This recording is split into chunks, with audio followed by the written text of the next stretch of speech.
अस्सलाम वालेकुम। Doctor Arshad veterinary clinic YouTube channel पे वेलकम।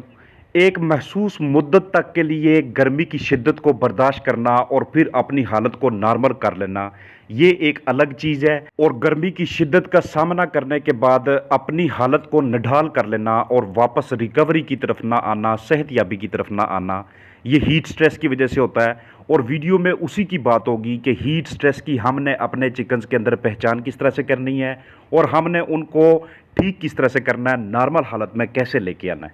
जब मुर्गियों को हम 25 से 30 के दरमियान दर्जा हरारत देते हैं तो उनकी हालत नॉर्मल रहती है आजकल के मौसम के मुताबिक। जैसे ही 30 से ऊपर जाता है उनका मुंह खुलना शुरू हो जाता है। लेकिन ये सिचुएशन तब होती है जब 30, 31, 32 और 33 पे हो। जब टेम्परेचर इससे भी ज़्यादा जाना शुरू हो जाए, 40 के करीब पहुंच जाए या इससे ऊपर जाना शुरू हो जाए, तो उस सूरत में मुंह खुलने के साथ साथ बहुत तेज़ी से वो सांस ले रहे होते हैं।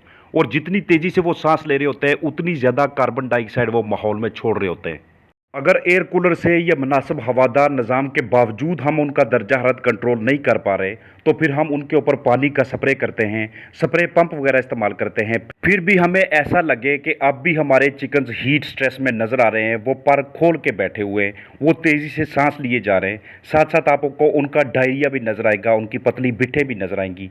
हत्ता कि सिचुएशन इतनी ख़राब हो जाती है कि उनके सारे का सारा अंदरूनी जो सिस्टम होता है वो कोलैप्स हो जाता है, सारे के सारे आर्गन्स गर्म होके जवाब दे जाते हैं और दिल या जिगर फट जाने की वजह से अमवात होने लग जाती हैं। घरेलू पैमाने पे अगर हमारे पास इलेक्ट्रोलाइट्स दस्तयाब नहीं है जो हम बाजार से लाते हैं, तो हमारे पास नमक दस्तयाब होता है। आप नमक को पानी के अंदर शामिल करके उनके जिस्म में नमकियात की कमी को पूरा कर सकते हैं। ये हंगामी सूरत हाल के लिए है कि आप 1 लीटर पानी के अंदर आधा चम्मच नमक इस्तेमाल करते हैं। ये पानी जब भी आप अपने चिकन्स के सामने रखते हैं, तो जिन चिकन्स को हीट स्ट्रेस का सामना होता है, जो बहुत ज़्यादा गर्मी की शिद्दत की वजह से नढाल हुए होते हैं, उनकी रिकवरी होना शुरू हो जाती है।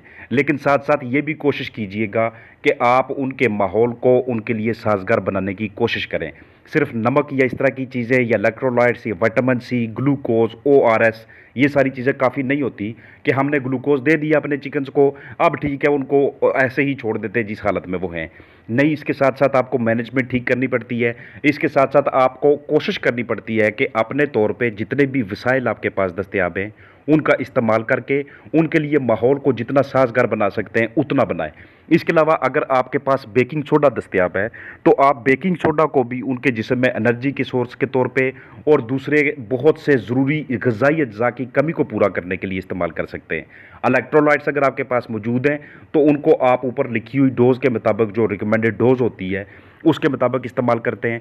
अपने चिकन्स को अगर आप कुछ देर के लिए खुली जगह पे ला सकते हैं, सुबह के टाइम या शाम के टाइम, थोड़ा सा भी एरिया आपके पास दस्तयाब हो तो ऐसा लाजमी तौर पे किया करें, क्योंकि उनका जो ब्लड का पीएच लेवल होता है वो बहुत बिगड़ चुका होता है हीट स्ट्रेस की शक्ल में। तो आप उसको ठीक करने के लिए अपने चिकन्स को थोड़ी देर के लिए, चाहे 5 मिनट के लिए, किसी एक खुली जगह पे लाजमी लाएं अगर आपके पास जगह दस्तयाब है। तो अगर आपके पास जगह दस्तयाब नहीं है तो उस सूरत में आपने जहाँ पे चिकन्स रखे हुए हैं वहाँ से कुछ देर के लिए खुराक और पानी के बर्तनों को उठा लेना है। अगर खुड्डे रखे हुए तो वो उठा लेना है और अंदर की जानब अपने बांस या कोई इस तरह की पर्चीज़ इंस्टॉल करनी है कि जिनके ऊपर वो बैठ सके, जिनके ऊपर वो रूस्टिंग कर सकें। इस तरह से भी वो अपने बॉडी टेम्परेचर को मेंटेन करने में बहुत हेल्प लेते हैं। इंतहाई कंट्रोल किस्म के अंदाज में आपने उनको फीड ऑफ़र करनी है मॉर्निंग टाइम पे, इवनिंग टाइम पे, क्योंकि दिन के टाइम पे चूज़े अगर ज़्यादा फीड खाएंगे या बड़े बर्ड ज़्यादा फीड खाएंगे तो उनका मेटाबॉलिक रेट फास्ट हो जाता है। उससे क्या होता है कि उनका जिगर बहुत तेज़ी से काम करना शुरू होता है, दूसरे अज़ा भी तेज़ी से काम करना शुरू होते हैं और फिर उनके अंदर हीट पैदा होना शुरू हो जाती है। यानी कि अंदर ही बहुत ज़्यादा एनर्जी प्रोड्यूस होने की वजह से बहुत हरारत बनना शुरू हो जाती है। अंदर भी हरारत बनना शुरू हो जाए और बैरूनी माहौल के अंदर भी बहुत ज़्यादा टेम्परेचर हो तो उस सूरत में हीट स्ट्रेस में आना यकीनी है। इसलिए थोड़ा सा फ्री एरिया, थोड़ी सी खुली जगह, चाहे शेड के अंदर ही दस्तयाब हो, वो अपने चिकन्स के लिए गर्मियों में लाजमी रखा करें। ये उनको हीट स्ट्रेस से निकालने में, उनको नॉर्मल करने में अहम किरदार अदा करती है, चाहे वो चूज़े हों, पट्टियाँ हों, रूस्टर हों या फिर हमारी अंडे देने वाली मुर्गियाँ हों। आजकल के मौसम में लाइट का खास ध्यान रखिएगा। दिन के वक्त आप जो भी लाइट इस्तेमाल करते हैं, अगर तो वो इस तरह की है कि वो और हरारत में इजाफा करती है, तो उसको आपने डिम रखना है। अगर आपके पास खुला एरिया है जहाँ पे दिन की रोशनी, सूरज की रोशनी अंदर आ सकती है, तो उस सूरत में तो लाइट की बिल्कुल कोई ज़रूरत नहीं है। लेकिन अगर कोई ऐसा आपने स्ट्रक्चर बनाया हुआ है कि जहाँ पे रोशनी मुहैया करनी पड़ेगी, नहीं तो उन्हें खुराक और पानी नज़र नहीं आएंगे, तो उस सूरत में आपने डिम लाइट इस्तेमाल करनी है, वो वाली लाइट जो कि बहुत ज़्यादा हरारत जनरेट ना करे। छोटे चूज़े हों या बड़े बर्ड्स हों, उनकी एनर्जी को बहाल करने के लिए आप नमक का इस्तेमाल, चीनी का इस्तेमाल, baking soda, glucose, ORS, multivitamins, electrolytes और दीगर बहुत सारी चीज़ें हैं। साथ-साथ सबसे अहम चीज़ ये होती है कि पूरी कोशिश आपने रखनी है कि चिकन्स का टेम्परेचर उस हद तक ना जाए कि जिसकी वजह से वो मुँह खोल के साँस लेना शुरू हो जाएँ। जब बहुत ज़्यादा फास्ट ब्रीथिंग करते हैं, तेज़ी से साँस लेते हैं, तो उतनी ज़्यादा ताकत खर्च होती है। इस मौसम के अंदर सब्जियों का इस्तेमाल करना, फलों का इस्तेमाल करना, ये भी चिकन्स को हीट स्ट्रेस से निकालने में अहम किरदार अदा करता है। ख़ास तौर पर आजकल के मौसम में अगर आप ब्रूडिंग कर रहे हैं, अगर आपने चिक्स रखे हुए हैं, तो उनके लिए अगर नॉर्मली मिसाल है वो 1 हफ़्ते की उम्र के हैं या 10 दिन के हैं, जितनी भी उनकी जगह होनी चाहिए उससे आपने ज़्यादा जगह उन्हें मुहैया करनी है। अगर उनकी जगह 0.5 स्क्वायर फुट फ़ी चूज़ा होनी चाहिए, तो उसको 0.75 स्क्वायर फुट फ़ी चूज़ा के हिसाब से कर लें।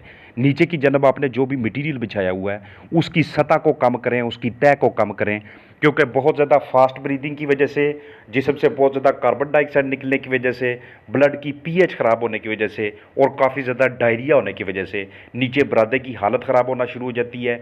इर्द-गिर्द जो माहौल होता है, वो भी उनके लिए साज़गार नहीं रहता। तो ऐसे हालात में आपको इमरजेंसी नाफ़िज़ करना पड़ती है, और इमरजेंसी में हमारे पास घरेलू पैमाने पे यही चीज़ें दस्तयाब होती हैं मैक्सिमम, जो मैंने आपसे पहले शेयर की हैं। मैंने बहुत ज़्यादा फार्म्स के ऊपर बहुत ज़्यादा कुलीग से ये सुना और देखा भी कि काफ़ी ज़्यादा चिकन ज़ाया हो रहे हैं, और उनके ज़ाया होने की सबसे बड़ी वजह हीट स्ट्रेस होती है। जैसे ही चिकन हीट स्ट्रेस में आता है, उसके बाद दूसरे सांस के आर्जे भी उनमें आना शुरू हो जाते हैं। उसके बाद इकोलाई जैसे मसाइल आना शुरू हो जाते हैं। चिकन सीआरडी में लंबे अरसे तक सांस के आर्जे में मुबतला होना शुरू हो जाते हैं, और ऐसा सिर्फ इसीलिए होता है क्योंकि अंदरूनी ताकत का जो पैमाना होता है वो बहुत नीचे तक आ चुका होता है। उनकी जो बीमारियों के खिलाफ लड़ने की ताकत होती है, अपने जिस्म को जो सहारा देने के लिए जो ताकत होती है, ब्लड की पीएच ख़राब होने की वजह से उसका सारे का सारा तवाज़न भी बिगड़ चुका होता है। तो इस सारे तवाज़न को बहाल रखने के लिए, बरकरार रखने के लिए घरेलू पैमाने पे हम इन चीज़ों का लाज़मी तौर पे इस्तेमाल करते हैं। ख़ास तौर पे हवा के अंदर नमी के तनासब को लाज़मी हमने बरकरार रखना है। ऐसा नहीं कि सिर्फ हमने कूलर लगा दिया। अगर आप एक जगह पे कूलर लगाते हैं, वो एरिया छोटा है जहाँ पे आपने चिकन्स रखे हुए, तो कुछ देर बाद उसमें हबस सा बनना शुरू हो जाता है, जब तक कि वो हवादार ना हुआ, जब तक कि हवा वो बाहर ना फेंके। चिकन्स को लगने के बाद कोई ना कोई वेंटिलेटर होना चाहिए। अगर आपके पास छोटा सा कोई कमरा है तो उसमें से कुछ ईंटें निकाल के रख लें, ताकि उसमें से हवा बाहर की जानब जा सके। तो ओवरऑल हमारा मकसद ये हुआ कि जैसे ही चिकन्स का मुंह खुलना शुरू होता है, वहीं से उनकी कारकर्दगी पे बुरे असरात मरतब होना शुरू होते हैं, वहीं से हमारे नुकसान का आगाज़ होने लग जाता है। तो हमें इस चीज़ पे खास नज़र रखनी है।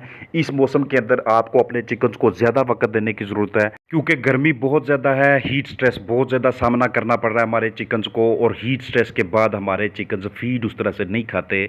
और आपको ये इल्म ही है कि फ़ीड ही हमारे चिकन्स के लिए ताकत का ज़रिया होता है, उनकी एनर्जी का ज़रिया होता है। तो इसलिए उनको फ़ीड हर हाल में हमने खिलानी है, लेकिन खिलानी हमने ठंडे औकात में है। चाहे हम उसके अंदर दही शामिल करें प्रोबायोटिक के तौर पे, चाहे हम उन्हें रात को थोड़ी देर लाइट ऑन करके दें, लेकिन ये हम हंगामी सूरत-ए-हाल में कर रहे हैं, नॉर्मली ऐसा करना नहीं चाहिए हमें। तो मुझे पूरी उम्मीद है कि जिस मकसद के लिए मैंने ये वीडियो बनाई है, आप इसको देख के समझ लेते हैं। तो अपने चिकन्स को हीट स्ट्रेस से बचाने के लिए, उनका मुँह खुलने से बचाने के लिए, उनकी एनर्जी वेस्ट होने से बचाने के लिए आप ज़रूर किरदार अदा करेंगे। अपना ख़्याल रखिएगा। अस्सलाम वालेकुम।